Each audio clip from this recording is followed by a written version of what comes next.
ಬನ್ನೀಗ ನೋಡೋಣ ಹವಾಮಾನದ ವರದಿ. ರಾಜ್ಯದಲ್ಲಿ ಸುಡುತ್ತಿರುವ ಬಿಸಿಲಿನ ನಡುವೆ ಈಗ ವರುಣ ದೇವ ತಂಪೆರೆಯಲು ಸಜ್ಜಾಗಿದ್ದಾನೆ. ಹೌದು ಸ್ನೇಹಿತರೆ, ಸಿಲಿಕಾನ್ ಸಿಟಿ ಬೆಂಗಳೂರು ಸೇರಿದಂತೆ ರಾಜ್ಯದ ಹಲವು ಜಿಲ್ಲೆಗಳಲ್ಲಿ ಮುಂದಿನ 4 ದಿನಗಳ ಕಾಲ ಭರ್ಜರಿ ಮಳೆಯಾಗಲಿದೆ ಎಂದು ಭಾರತೀಯ ಹವಾಮಾನ ಇಲಾಖೆ ಎಚ್ಚರಿಕೆ ನೀಡಿದೆ.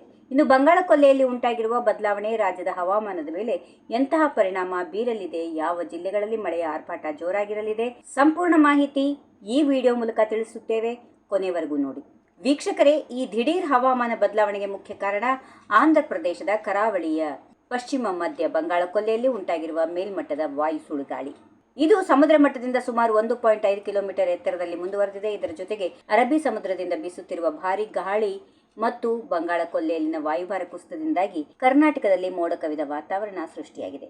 ಇದರ ನೇರ ಪರಿಣಾಮವಾಗಿ ಮುಂದಿನ 48 ಗಂಟೆಗಳ ಕಾಲ ರಾಜ್ಯದ ಹಲವು ಕಡೆ ಮಳೆಯ ಆರ್ಭಟ ಜೋರಾಗಿ ಇರಲಿದೆ ಎಂದು ಹವಾಮಾನ ಇಲಾಖೆ ತಿಳಿಸಿದೆ.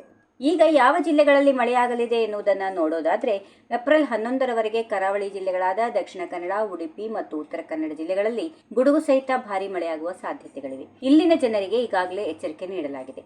ಇನ್ನು ದಕ್ಷಿಣ ಒಳನಾಡಿನ ಮೈಸೂರು ಮತ್ತು ಚಾಮರಾಜನಗರ ಜಿಲ್ಲೆಗಳಲ್ಲಿ ಇಂದು ಸಂಜೆಯ ವೇಳೆಗೆ ಸಾಧಾರಣ ಮಳೆಯಾಗುವ ಮುನ್ಸೂಚನೆ ಇದೆ. ಆದರೆ ಉತ್ತರ ಒಳನಾಡಿನ ಜನರಿಗೆ ಮಾತ್ರ ಸದ್ಯಕ್ಕೆ ಮಳೆಯ ಸುಳಿವು ಇಲ್ಲ.